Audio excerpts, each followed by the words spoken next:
Hey everyone, this is Pete, and welcome back to Retro Select, a series of quick looks at retro games I feel like playing. Today's game is TimeSplitters 2, which was a 2002 release for PlayStation 2, Xbox and GameCube.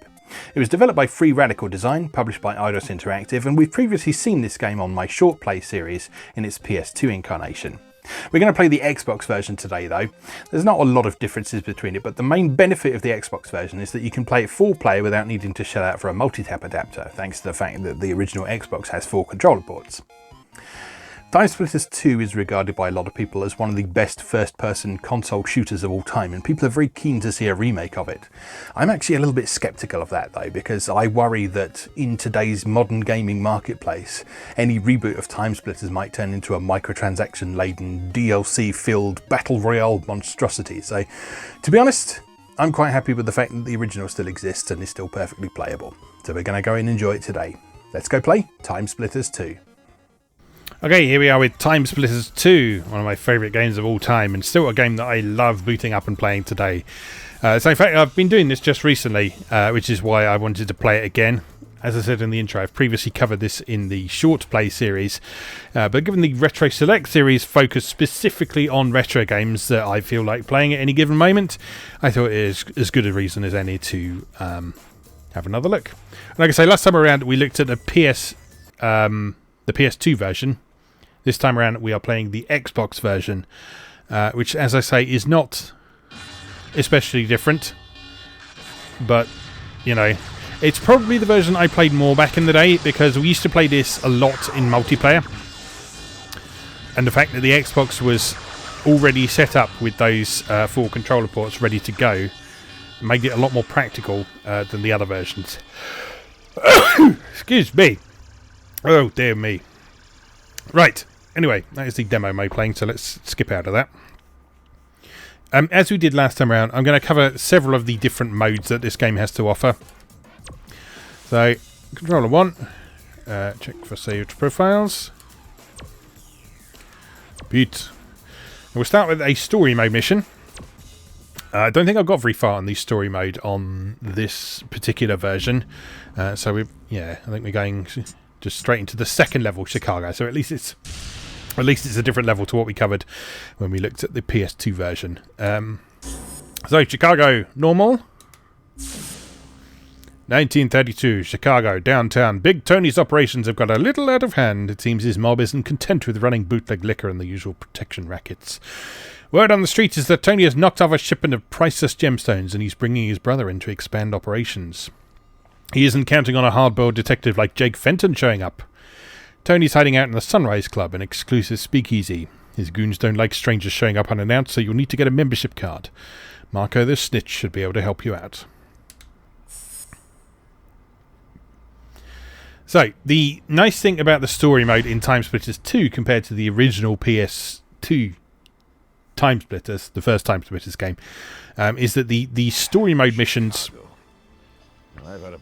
The story mode missions actually have a certain amount of story to them. The DA, City Hall, even the cops on the beat, being paid to turn a blind eye. But me? I couldn't. So I got out. It's all down to Mr. Big. He's cost me everything. So tonight I sent him a message. And boy, will he take the bait. What am I worried about? It's not me that's got to tell the boss. And Francis can handle himself. Yeah, he can look after himself. What? Huh? He's back in town. What? He's back and he's looking for you.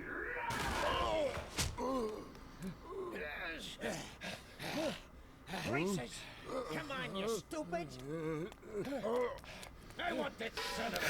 I want him dead, you hear me? Dead! Dead. Yeah, we'll see about that. But from now on, Big, you better watch the shadows, because I'm taking you down.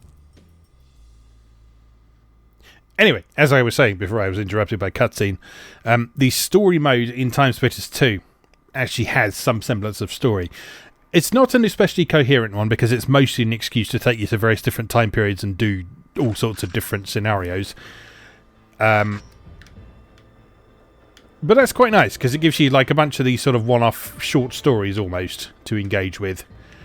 That are sort of vaguely connected together through the overall TimeSplitters mission.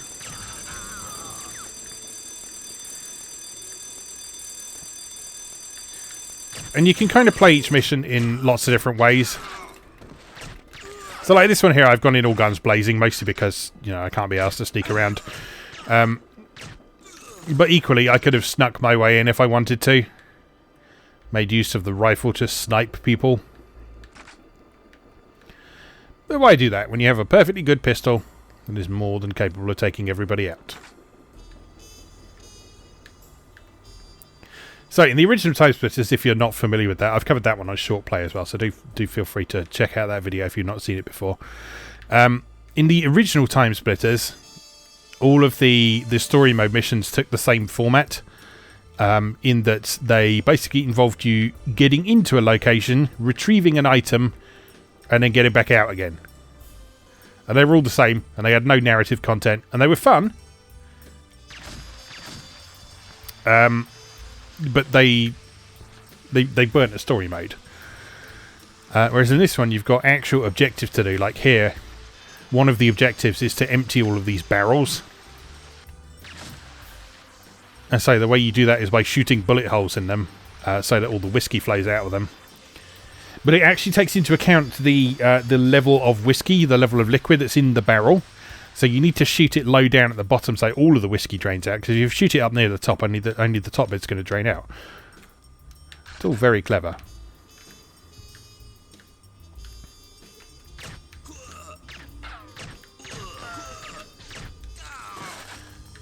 And those familiar with Rare's classics on the Nintendo 64 Perfect Dark and GoldenEye, and will be right at home here, because Free Radical Design, if you're not familiar, was basically made up of a bunch of ex-Rare programmers who worked on those two previous games.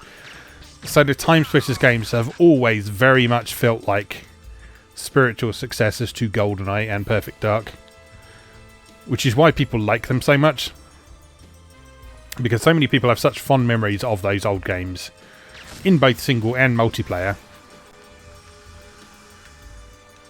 that being able to play them on more powerful hardware with a better control scheme is a very appealing prospect.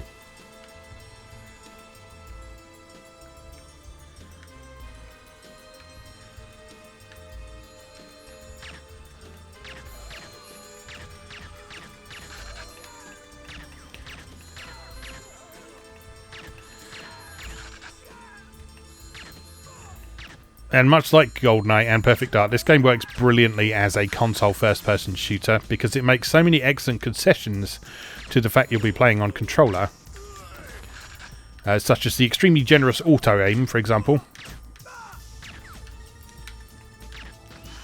Oh, you're a civilian. I'm probably supposed to minimise civilian casualties, aren't I? No, it's good. I can kill whoever. Alright, fair enough. Let's answer this phone. Hey there, it's Marco. Meet me at the newsstand down the main street.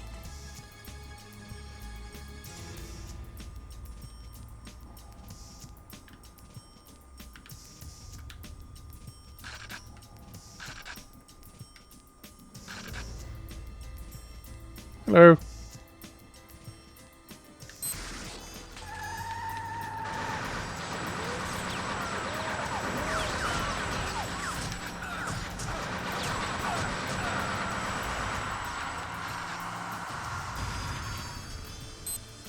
There you go. Successful operation. There's just lots of interesting objectives in the story mode missions. It's not just get from point A to point B. There are plenty of interesting things to do along the way.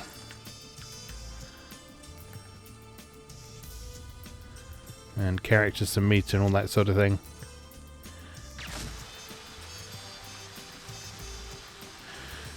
And although visually this might not look like much these days, the sort of stylized nature of the visuals in this, particularly in the character designs, means that this is aged very nicely. So although it's low resolution, although there's not a lot of detail in the environments, it's got a very enduring appeal to it.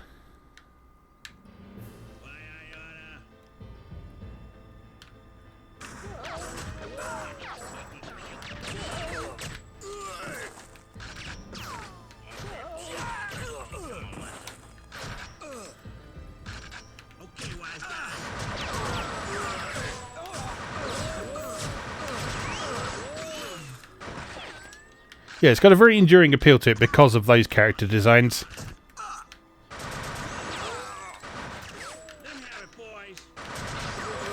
I mean, they're exaggerated caricatures, sure, but they work really well. Particularly with the very good facial animation that you would have seen in that opening cutscene. Right, we're supposed to meet Marco, aren't we? There he is.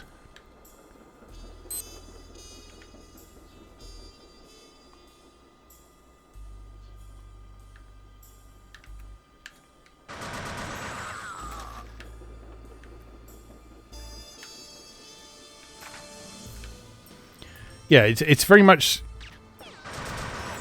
kind of the same thing as World of Warcraft. Obviously a very different sort of game, but World of Warcraft has endured for so long because it has a very timeless graphic style. Who is shooting at me now? Hello? Oh, you.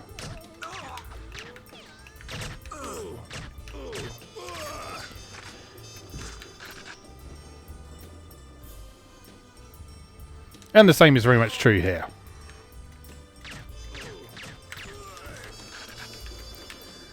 It's clear, it's easy to pass. You can very easily understand what's going on without any sort of ambiguity.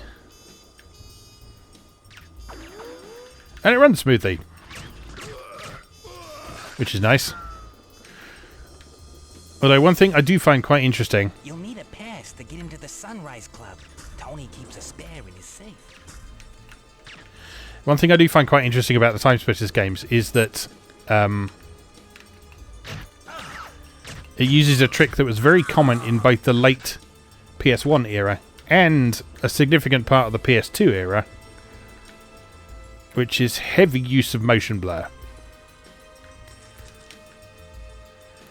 Now, a lot of people get very uppity about motion blur these days, but when it was used on the standard definition games, it actually often had the effect of making frame rates seem higher than they actually were. I'm not 100% sure of what frame rate TimeSplitters 2 is running at here, but I know certainly if you slow the footage right down and look at it frame by frame, you'll notice that there's sort of overlap between the different frames. And that makes the movement seem a lot smoother than it actually is. And this was a very common trick in the PS2 era, like I say.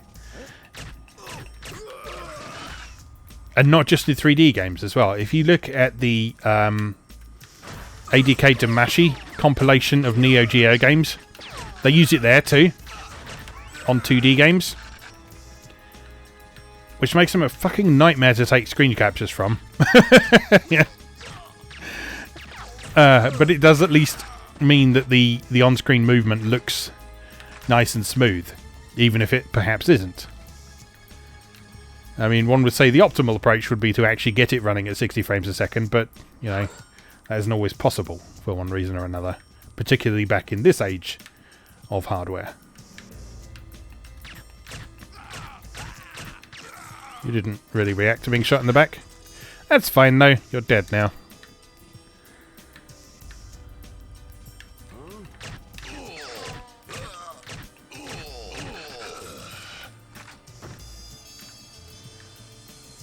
That's Tony's safe, presumably.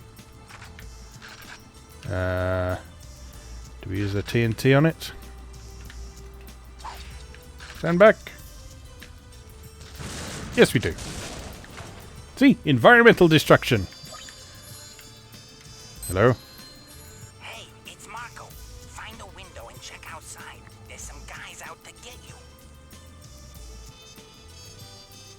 They don't scare me. No, they do not. Not automatically re-equipping my weapon after I come out of a cutscene, though. That does scare me.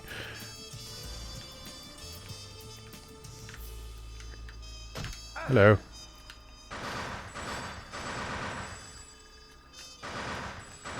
There we go. Any more? Oh, yeah. Hello. Any more? Yep. Where are you? Hello? Ow. Stop that.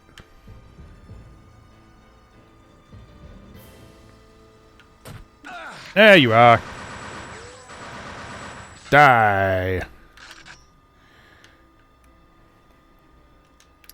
The other thing I find quite impressive about TimeSplitters, and indeed GoldenEye and Perfect Dark to a certain extent as well, is that these were games made before physics models were broadly incorporated into video games. So there's no sort of actual ragdoll physics in TimeSplitters, but they did such a good job with the animations of dying enemies in particular that it really looks like there are ragdoll physics at times. Like they'll sort of collapse over balconies and they'll slump to the ground and all sorts of things. And they'll react to being shot in different places.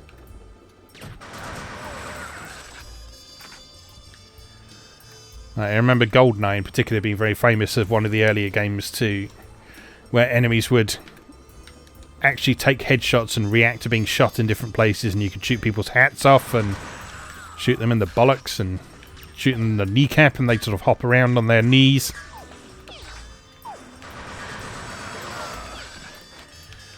Do like the Tommy gun. It's a very satisfying weapon. Stop that! Where are you? You're in there. No, you are no longer in there.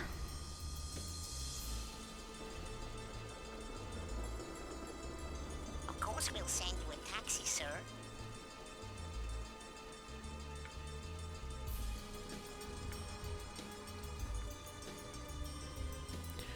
Right, now the reason you want to do that, as I recall, is so you can get in this gate. So a taxi will show up like that. Open the gate, you sneak in behind it.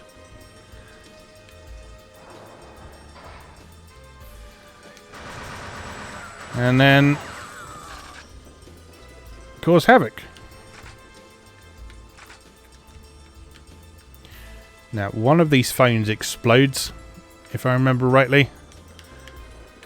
I think it's that one. Time crystal located. So we'll just leave that one be for now. And instead fight our way through here.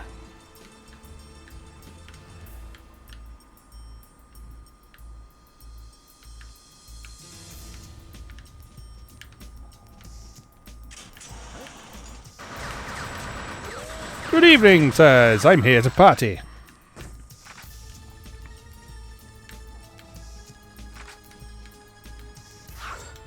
Yeah, if you notice that time crystal located notification we got a little while ago, that is sort of where the TimeSplitters part of the game comes in, the actual sort of sci-fi angle. Technically what you're doing in this game is that you're doing a sort of quantum leap type thing, where you are inhabiting the bodies of various people, going about their business, but you're also a dude from the future who is trying to track down the TimeSplitters and stop them from doing their nefarious deeds in the past, because all they're trying to do is just mess everything up.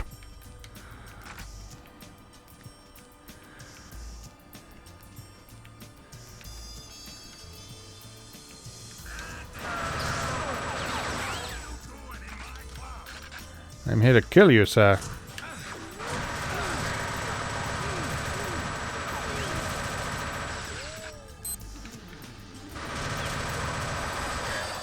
The time portal has been. Oh, we're done. Good. Right, success! All the objectives done. And we were supposed to minimise civilian casualties. I only killed one civilian. It's fine. That's minimised, technically. Alright. So that's all done. So at that point, you can check your sort of stats for that mission. You can do it again if you want to try and do it more quickly. But there's no real point in doing that this version. I don't think there's actually any rewards in this version for completing missions more quickly. But you do unlock characters for completing missions. You sometimes unlock levels as well. Alright. Let's take a look at the other modes. Again, I've shown these before in the PS2 version. But we'll take a moment to explore some different stuff that's going on in here. So we'll go to Arcade League. I'm presently in the middle of the Honorary League. So we'll start with this section here, Maximus, where we play gladiator mode. Gladiator mode games. This one here, the latest production run of R109 prototypes is being combat tested. The most lethal unit will be awarded with a command firmware upgrade. Demonstrate that you are the best. So to get a bronze award in this one, we have to get 15 kills and win the match. To get silver, we need 25 kills. And for gold, we need 40 kills. Now, don't feel bad if you can't get the gold medals in these, because it is tough. You will unlock a significant amount of stuff from the silver medals, though. So the silver medals are good to take aim for initially. Right, so in Gladiator mode, this is your sort of your mode where one player is significantly more powerful than the others. And that more powerful player is the only one who is able to score points. So what you need to do is take down that one player. And then take down as many other players as possible. So the gladiator in this mode is marked by a sort of glowing aura around themselves. And they also appear as blue on the radar up in the upper right corner of the screen. So there he is.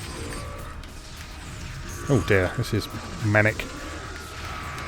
The joy of rocket launchers.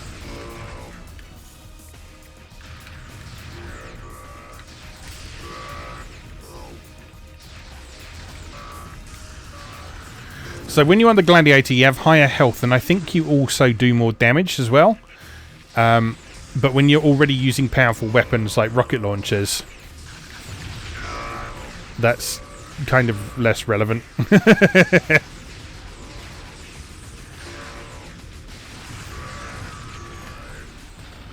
Because as you can see, a rocket launcher to the face can still take you out nicely. So I picked up the blue power up there, that makes you run faster.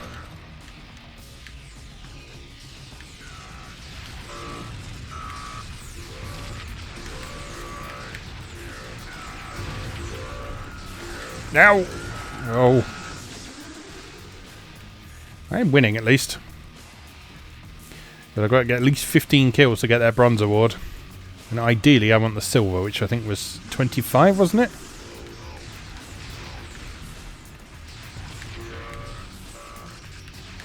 Die!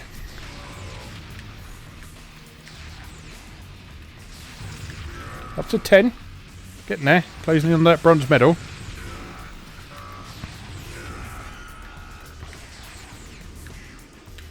Ow. Gotta keep moving. And use the radar to keep an eye on where everyone is.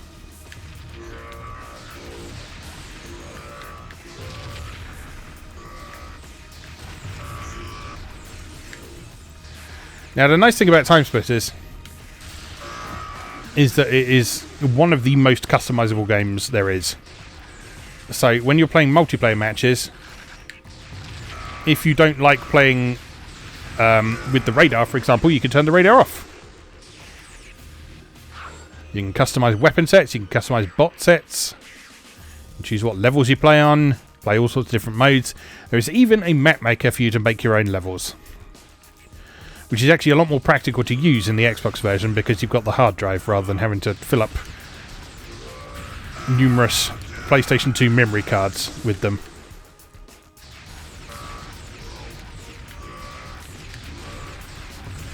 Oh, for fuck's sake. Come on.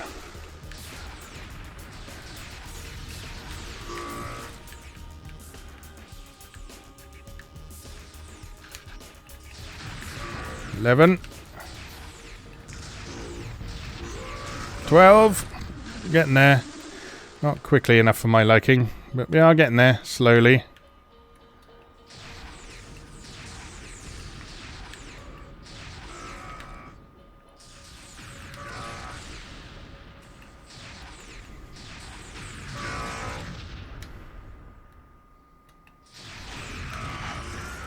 Oh, I'm out of rockets.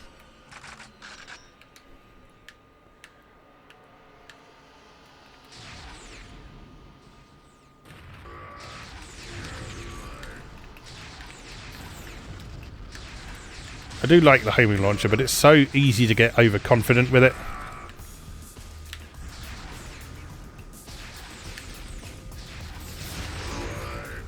And just start wildly flinging stuff around in the hope that you'll hit something. You're stuck. But you still killed me. It's alright, I deserve that. 20 seconds to go. I don't think I'm even going to get bronze, am I?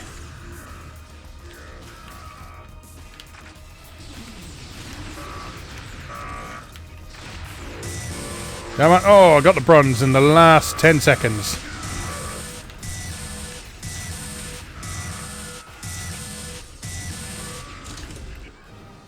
Not enough for a silver, but I will take it for now. Like I say, these are designed to be replayed lots of times, and you will not get the gold or silver first time.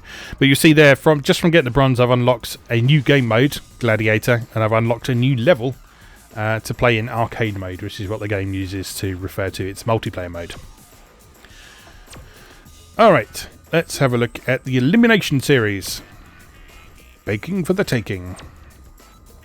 Chef's baked up 9 delicious gingerbread fortune cookies. Looks like he used too much raising agent. They're running away! Right, so in this one, I've got to win in 3 minutes, or 4 minutes to get the silver, or just win to get the bronze. So let's give it a go.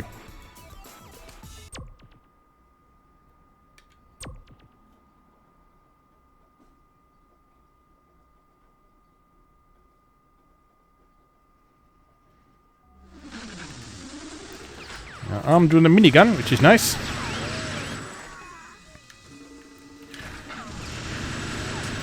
So the mode we're playing here is elimination mode, where everyone has 7 lives.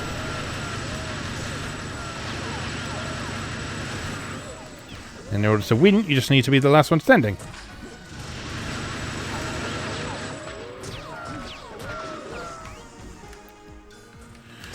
And so everyone's status is tracked at the top of the screen there.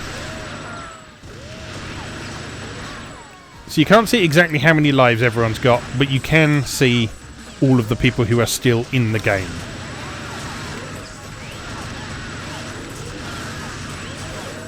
So as people start to run out of lives, they would disappear from that chart at the top of the screen.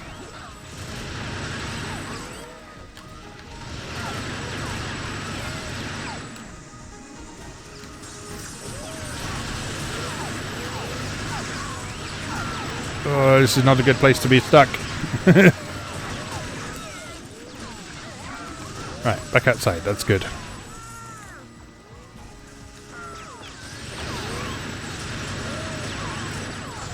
Those who played the original TimeSplitters will, of course, recognise this as the Chinese stage from that game. Because I'm pretty sure all of the original TimeSplitters levels are in TimeSplitters 2. You have to unlock them in most situations, but I think they are all there.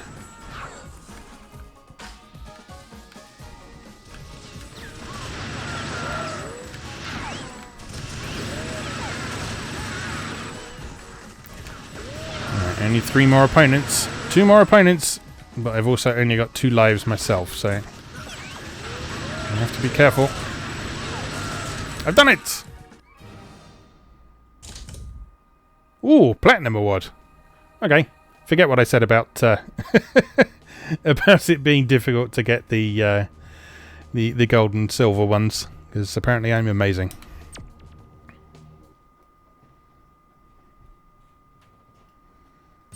So what do we unlock from that? We've unlocked Chinese Chef And Gingerbread Man. Let's try another mode. Let's have a look at Burns and Bangs. Team Deathmatch. The Chinese chef insists on only the freshest ingredients. Looks like he's got more than he bargained for with the latest air-freighted shipment of calamari. They leapt straight out of the pen and now they're trying to flambe him. So 20 kills to win this one. 20 kills in 2 minutes to get the gold.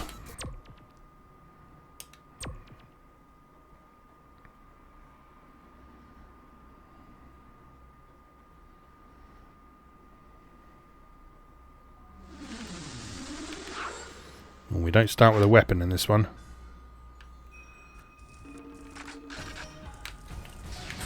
Oh, and they've all got flamethrowers. Dangerous.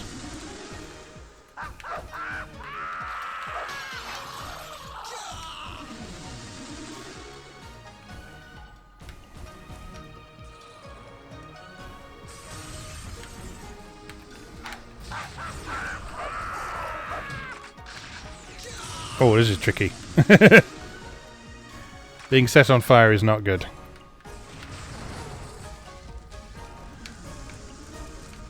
Setting others on fire, meanwhile, is great.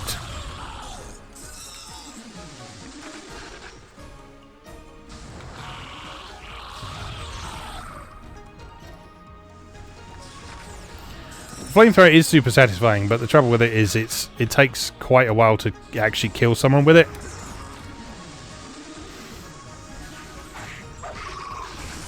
So I think you're probably best off looking for the rocket launcher.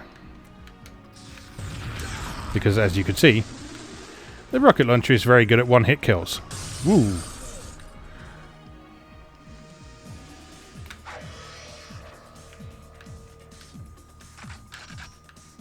Well, it's better than nothing.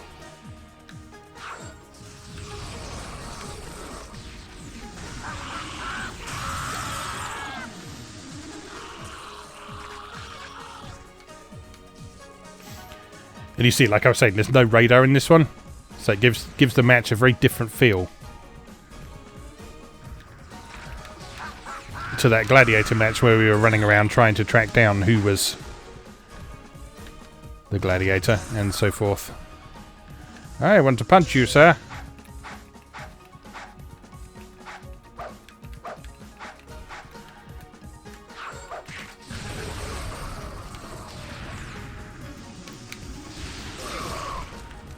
What's the actual objective in this one?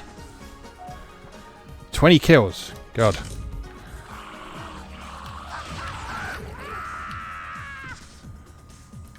Halfway there.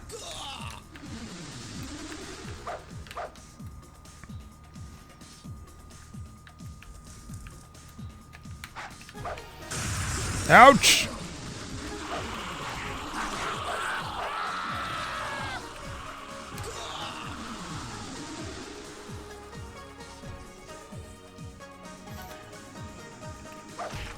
Oh no! I blew myself up.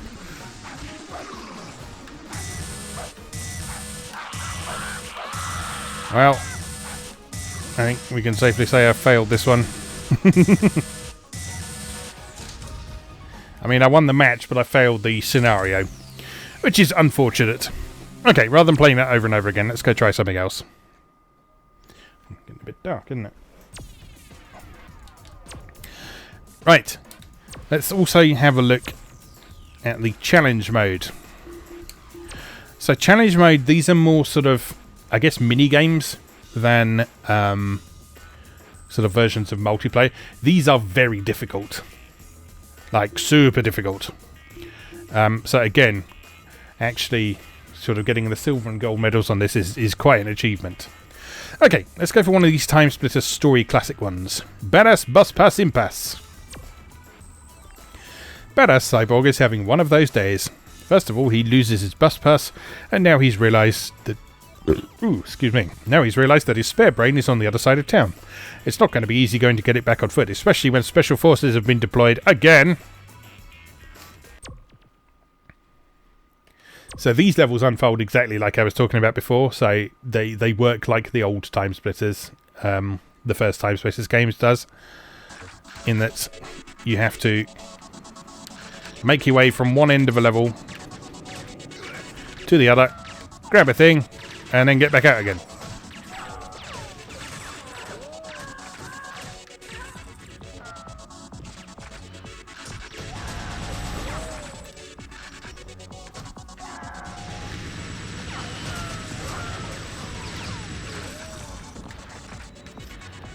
And so success in these is generally a case of learning the level,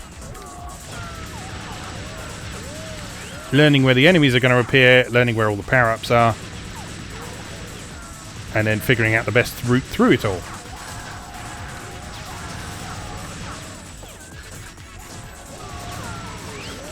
Without dying.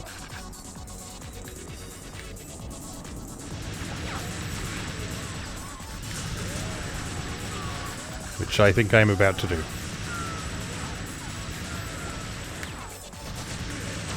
There we go. Death! Let's have another go at that.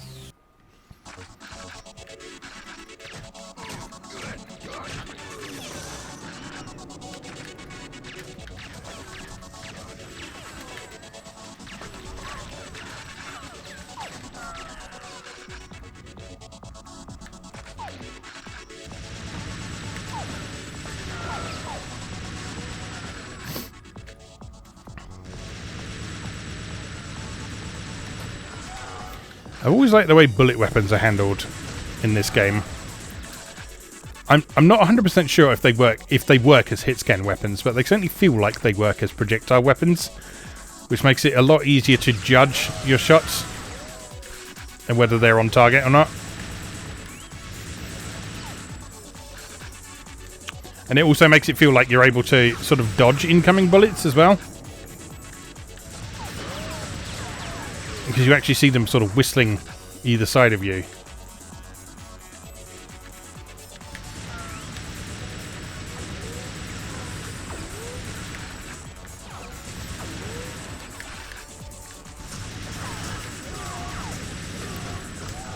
Oh, you get out of here.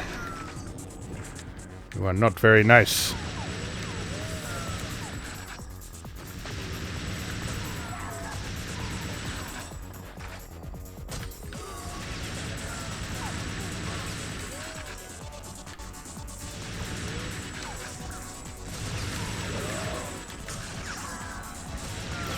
I've always described the first TimeSplitters as almost like a first-person take on Run and Gun.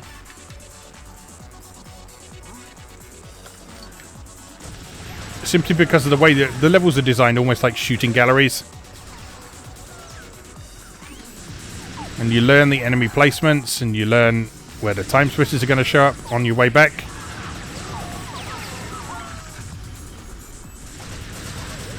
Figure out the optimal route to go, and which enemies you need to kill and which ones you can just safely run past.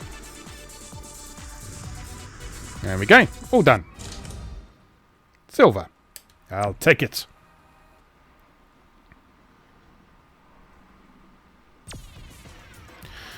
Okay, so awarded Badass Cyborg for our troubles there.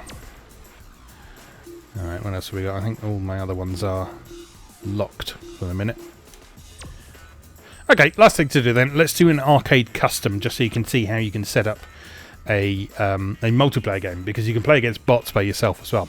So first thing you do is you choose the pace of the game, chilled, normal or frantic. That affects basically movement speed.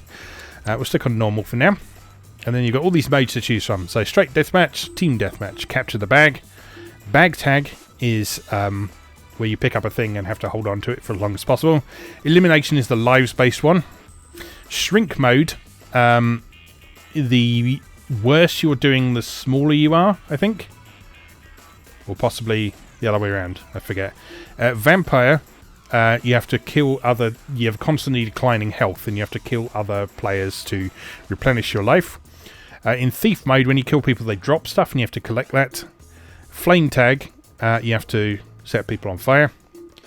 Virus is very similar to flame tag, except you're trying to be the last one set on fire. Regeneration is self-explanatory. Leech involves you dealing damage to replenish your health. Zones is a sort of capture the area thing, where you continually get points for the zones you've captured. Assault is like the mode in Unreal Tournament where you have objectives. Gladiator, only the gladiator can score. And Monkey Assistant I haven't unlocked yet, but that's a mode where whoever is in last place has a monkey helper.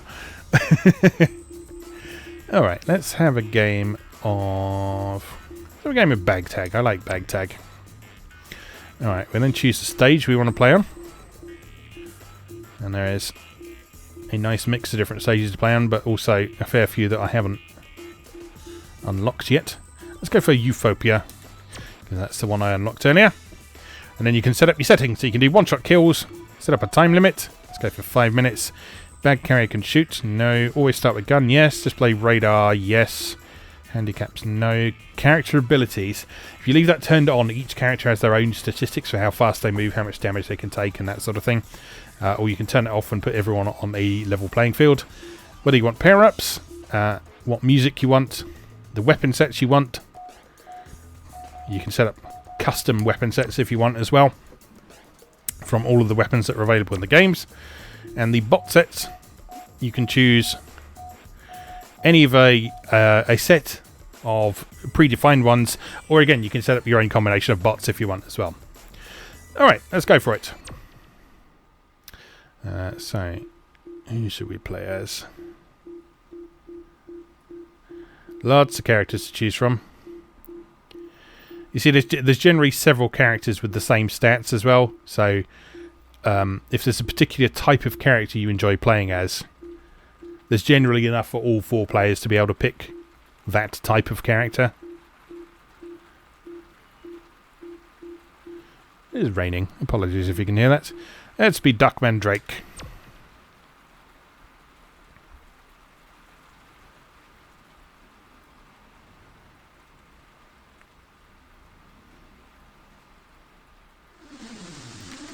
Right, so we need to find the bag, which is the flashing white dot on the map. And it is over there. Who has got it?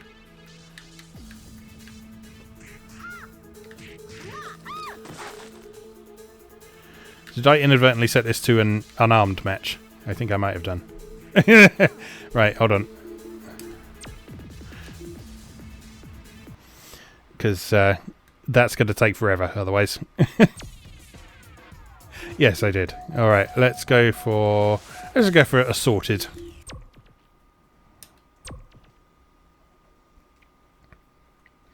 I'm going to say, I'm sure I set this to always start with gun, and I didn't start with a gun.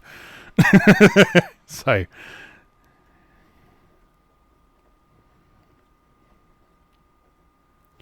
that's more like it.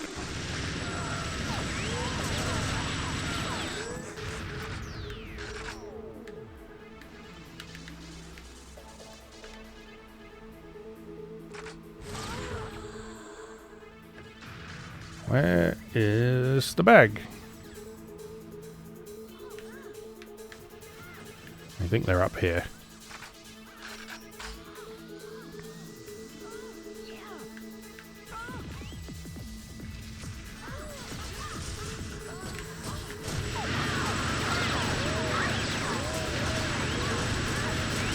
Give me the bag! Oh, 1.6 seconds. It's a start.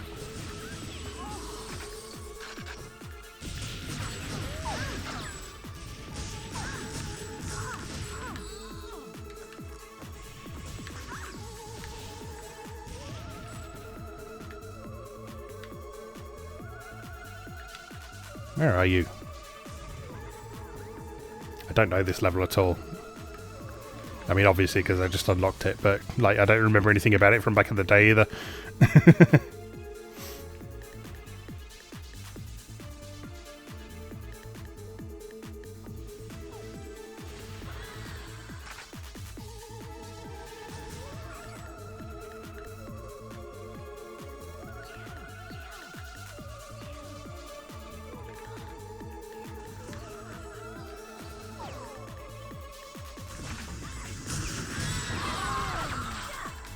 Candy Scarlet got the bag. But where is Candy Skylar? Somewhere around here, I guess.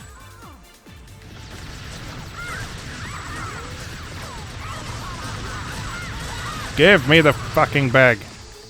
Oh, someone else got it in the meantime. Always the way.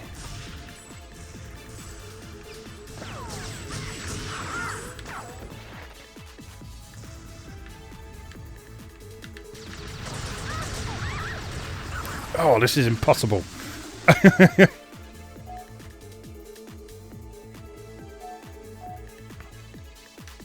think I also said it so that you need to carry the bag for a total of 5 minutes in order to win that. So let's maybe set that a little lower.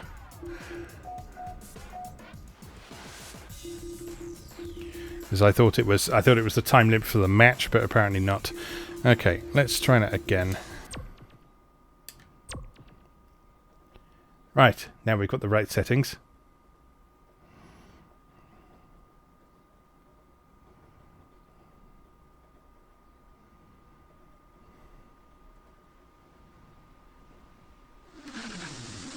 Behold my impending victory. It won't be a victory, I'm terrible at this game mode.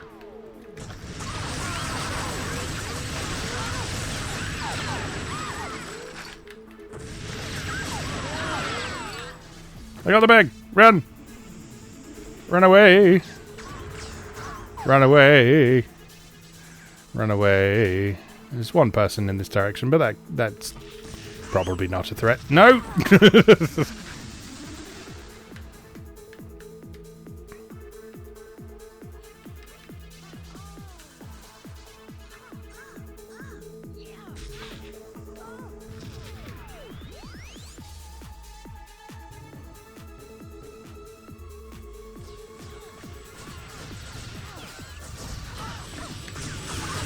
Where have you gone?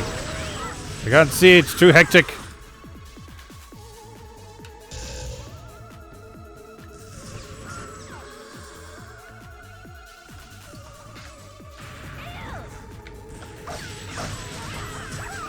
Oh no! Mine, thank you. Oh, run, run, run, run, run, run. Run away, run away. Tell me this isn't a dead end. It's a dead end!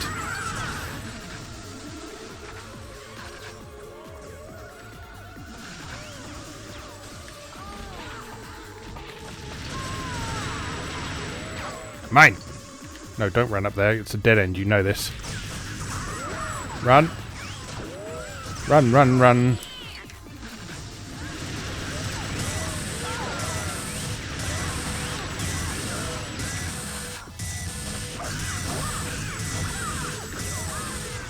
Oh, I was mistaken. It is an overall time limit. I apologise. Anyway, I won. Because I'm the best, apparently. By quite a bit. Yeah, I thought I was terrible at that game mode. Anyway. Right. I think that's probably enough TimeSplitters 2 for today. Although I do love that game. So I've been playing that quite a bit recently because I'm having some friends over quite soon. This was always a long-standing favourite of all of us. So I've been quite keen to unlock as much stuff as I possibly can before they come over. So I've been sort of revisiting all the classic game modes and enjoying them for myself, as you've seen there. But we'll leave that there for today. As always, thank you very much for watching, and I'll see you again next time.